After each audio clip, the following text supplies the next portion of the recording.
In an underground boxing ring, Posty, going by the name Carter, dominates a much larger opponent, his sixth victory. The mood shifts dramatically when the wild horse, Dalton, takes off his hoodie and all the enthusiasm immediately leaves Carter's face. It's winner takes it all and Carter chickens out of the fight.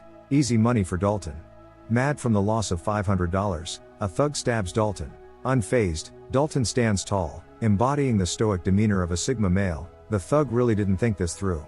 While Dalton tends to his wound, Frankie approaches him. She recognizes him and shares that she owns a roadhouse plagued nightly by thugs, with the cops being no help.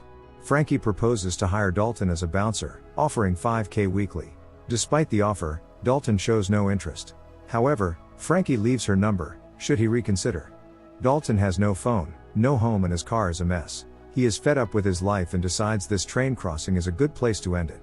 He immediately reconsiders, but his car fails to start up and the train rams into him, barely surviving. Maybe Frankie's offer isn't so bad after all. Finally arriving at the Roadhouse, which is literally called the Roadhouse, the waiter, Billy, immediately recognizes Dalton. He's somewhat of a celebrity. With no people around, he notes to the barista that the place feels peaceful, at which she lets out a little chuckle. That same evening, a fight breaks out and people just randomly throw bottles and glasses around, with even the live performer chiming in. Dalton is still not getting involved. A biker gang walks in and the barista instantly knows it means trouble.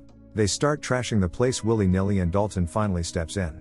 They refuse to step outside and keep trashing the place, to which Dalton starts walking to their bikes, which grabs their attention.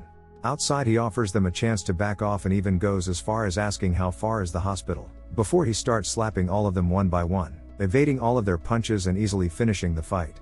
Dalton didn't even work up a sweat and asks for Frankie's car, driving the bikers to the nearest hospital. As Dalton walks away, a nurse, Ellie, calls him a rage-filled dickhead and sarcastically thanks him for filling her ER with irresponsible idiots, when she notices that he's bleeding and offers to patch him up. Seems like the tape didn't do the trick. The nurse questions if he ever wins the fight, to which Dalton just answers that no one ever wins. As he leaves the hospital, some guys are already eyeing him as a potential problem. Back at the Roadhouse, Frankie gives Dalton his pay for the week and lets him stay at her boathouse, warning him to be careful of the crocodile. By the way, the boathouse name is The Boat. Who comes up with these names? Dalton dreams of his last UFC middleweight world championship fight, where he was the challenger, until the barista wakes him up. She brought him breakfast and shares how the Roadhouse has gone through numerous different bouncers and hopes it will be different with him. On his way to the nearest bookstore, Dalton's reputation precedes him. Locals buzz about his recent triumph over a biker gang. His purpose at the bookstore is to use their computer. Suddenly, a disturbance unfolds as a nearby store is being robbed. The bookstore clerk, Charlie, arms herself with a bat and threatens to beat the bikers up if they don't leave. They scoff at her, but once Dalton steps out, he reminds them of their limits. Dalton slowly starts to warm up to the place, making friends all around. Meanwhile, on a boat, the boss of the bikers, Brandt, is getting a shave in shaky waters and wonders why is everyone so dumb around him, not being able to do their job properly. He hired the bikers to scare people off from the local businesses, but Dalton is making that problematic. Back at the Roadhouse, another scuffle breaks out because of the taste in music and Dalton teaches Billy some techniques, telling him to take a step back once a knife is pulled. Billy breaks the fight and does just as Dalton instructed, but he steps in himself for the second round, letting Billy handle the rest. Over the next few days, Dalton starts giving Billy some tips. He's a natural. Dalton had noticed one of the workers, Reef, has scars on his knuckles, figuring he's a boxer and he takes him on as Billy's partner, to help maintain the Roadhouse in order. Less work for Dalton. Helping a drunk guy find his way out safely, Dalton notices the biker gang outside, promising they will be back. Dalton keeps having nightmares about his UFC career. He wasn't afraid to throw punches or call someone out. A stark contrast to how he is now. Another morning in the Roadhouse, where Dalton meets Ellie, again. He wonders why the people are so aggressive around here. Dalton bonds with Ellie, even getting to that more than just friends threshold. After receiving his pay for another week, Dalton decides to walk to the boathouse, when he feels a car stalking him and suddenly speeding in his direction. He barely dodges. But it doesn't stop there. The car reverses and throws Dalton, together with the truck, off the bridge. Dalton survives and as he returns to his boathouse, Del, the biker gang leader is waiting for him there with a gun. Dalton shoves the table, breaking Del's knees and throwing him outside into the water.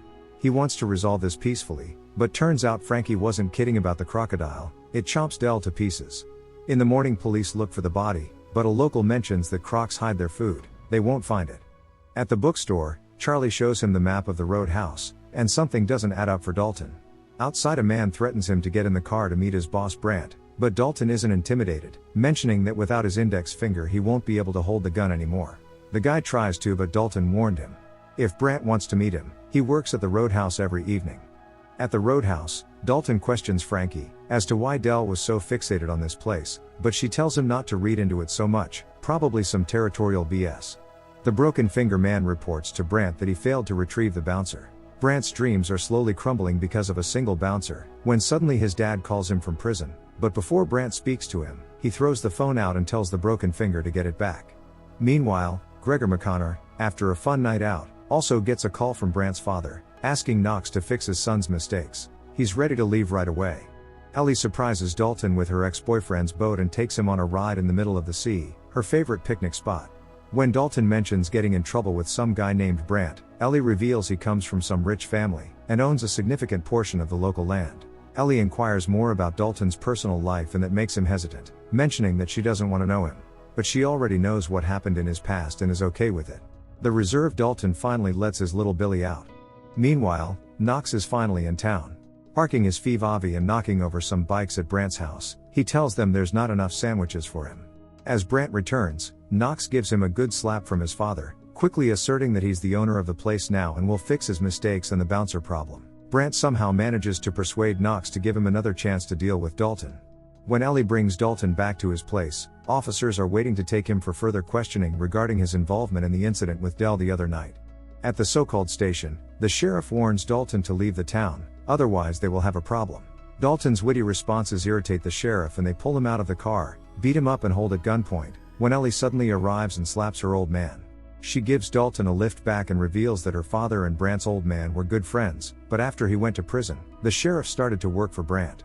While all of this is happening, Brant is on his way to cause some damage to the bookstore.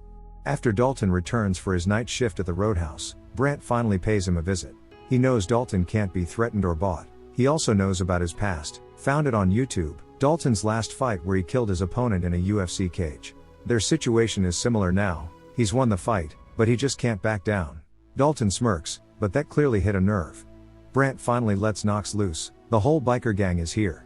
Knox walks in, declares that this place is his now and starts smashing things. He finds a babe and steals her right under her man's nose.